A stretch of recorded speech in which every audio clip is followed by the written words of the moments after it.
I'm Faerisk, your new favorite artist. This is gonna be the first part of my 2 Artfight 2026 videos. I will show you my first 9 attacks so far, and after the event is over, we're gonna continue with the rest of my attacks, including the rest of your defenses towards me, since I'm only gonna include all the defenses I got until the halfway mark of June. If you don't know what Artfight is, I recommend checking out my last video because I get tired of explaining it and I always skip this part of any Artfight video because at this point I feel like it's redundant. First of all, I'm so grateful that they expanded the deadline for this year so we all get some more time to draw. Since I got extremely sick during week 2 and was barely able to draw anything at all. One thing that definitely helped me to draw a bit quicker than last year was to come up with thumbnails for my attacks before I start working on the individual artworks. I can only recommend doing this as you're totally allowed to do that even before the event starts, as long as you don't include the thumbnail in the posted attack, since starting early is not allowed. My first attack went towards my dearest friend Arctic, who you will hear lots about from now on, because at the recording of this video I attacked/revenged her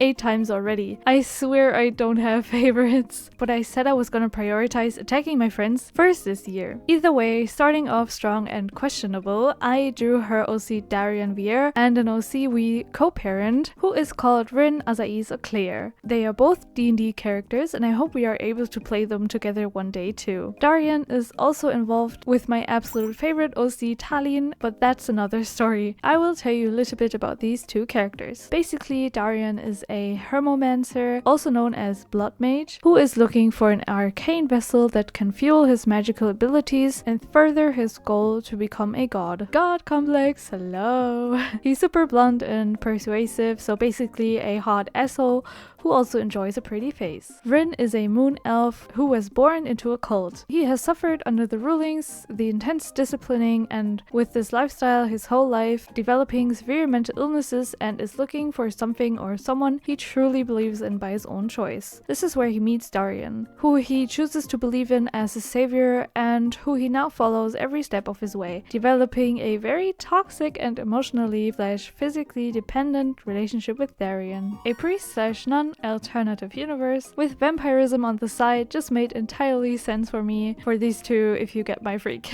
The second attack went to another dear friend of mine. Her name is Sushi Art and we have collabed before where we drew our OCs Talin and Yonjin together as a set for a convention. I really enjoyed our collab back then and I was inspired to draw something similar as an attack. I feel like in a modern and also a normal fantasy setting, these 2 would be total besties who have lots in common, fashion-wise especially. To honor their love for expressing themselves through their fashion, I drew them in a Y2K aesthetic since I think it matches so well with what they already have going on while still respecting their personal styles. I already had a set outfit for my boy Talin since I love dressing him up a lot. You're gonna see lots of character interactions with my attacks, as I have not held back from drawing my own OCs as much as I could this year. Attack number 3 is another attack that includes one of my OCs and an OC I co-parent with Arctic. I was thinking about this scene for a long time before Artfight, so I had to draw this out. Arctic even designed Gallios here on the right, just in time for Artfight for me, so Lyrian had a boyfriend he could kiss.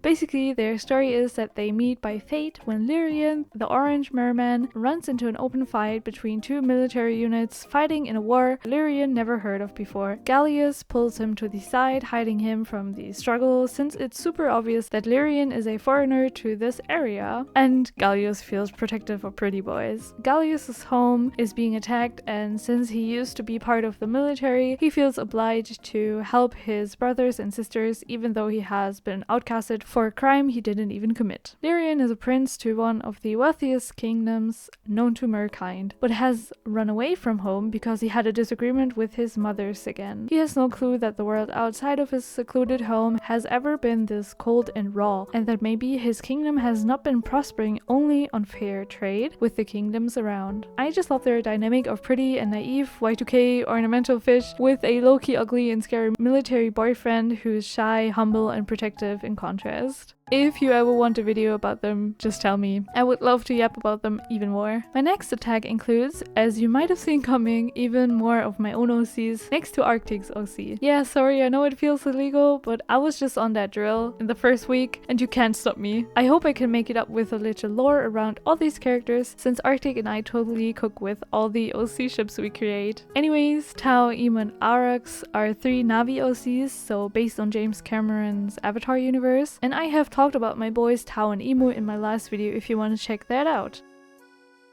And I will drop a full lore video about this throuple after my second Artfight video dropped, so subscribe if you don't want to miss out on that. Arctic and I have not finished any of their writing so far, so this is a little insight into what I would like to write about, but these 3 meet somewhere either before or after Tao has transitioned into his Navi body, and Tao and Emu have to travel from the cave system they call home towards the surface because their home is being raided and destroyed by the RDA, who are basically colonizers if you haven't watched the movies yet. And that's where Arax, who has black hair, comes into play. He's a little feisty, and I imagine him to have some reservations towards Emu, the light-skinned guy, because he wants Tao for himself. But Arax will discover that there is a secret third option of joining the relationship, because as all of my OCs, they are extremely queer and freaky like that. There's enough cookie for all of them. Next up, I finally got to draw some women! These 2 are my lovely D&D party members, Violet and Naya, who were uploaded by my friend Fabu Alice. They both are best friends with my player character Talene, and they are in a slightly complicated but very sweet relationship together. I just wanted to draw them together again because it's low-key Talene's fault that a whole SC is separating them right now. I've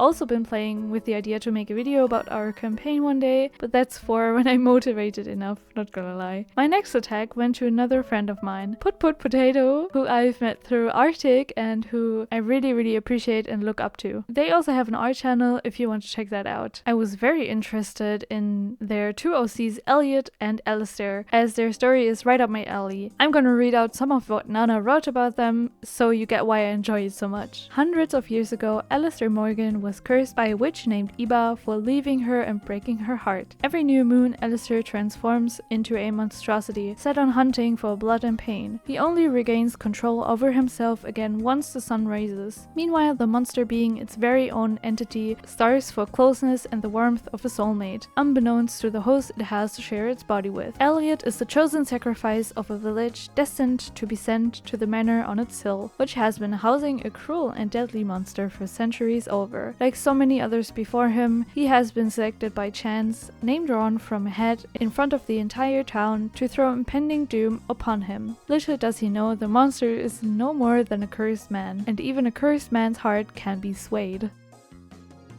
See how cool that is? It's giving Beauty and the Beast but make it actually interesting and well written. Next up is another one of Arctic's OCs. Kane is such a pretty dude who has such pretty hair and reminded me of a stereotypical secretary slash office siren updo, and that's exactly the inspiration for my attack. The office siren aesthetic was super trendy last year and I still think the look is very attractive, so I gave Kane some slutty glasses, a red lip and an open shirt and called it a day. I also am a sucker for unnatural skin colors. Second to last attack for this video was a rather simple one for Kishkat, who has a tiefling OC, which is also straight up my vibe. A flamboyant he-they guy with long hair. Now let me get straight into it. Cheyenne is a bard with a flirty and silly personality who enjoys dressing up, so I designed him a new outfit to match that. I was just going off vibes here, drawing what I like myself and hoping it would turn out cute in the end. I noticed that I struggled with the shades of red for the coloring, and I think I need to do some studies to conquer that issue. For now, I helped myself with some cooler accents as gradients to tackle all the red fighting with his skin tone. Forgive me for the rather simple background. I started to get sick that week, so I kept it slow from here. For my 9th attack, I also kept it simple and tried drawing a chibi for once. I was feeling a little guilty for not being able to revenge as many people as I wanted to,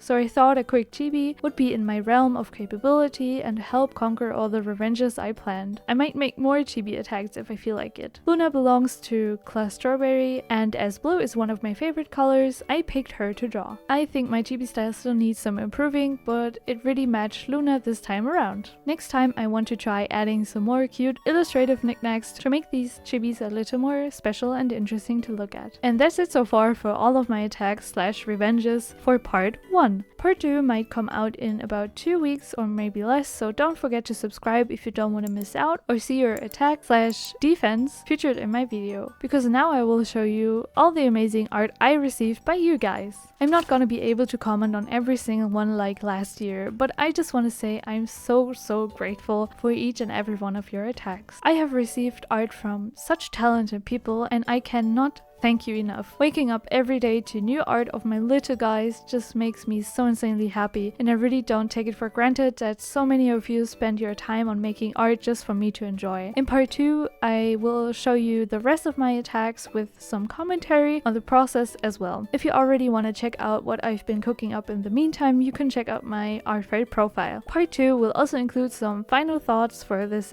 Artfight season, my opinions on this year's drama and discourse, and my goals for next year, and I'm pretty sure there will be a few useful tips in there for the off time between August and June, so you can keep yourselves busy between the seasons. If you like my art and enjoy my content, feel free to check out my socials linked in the description. See you in part 2!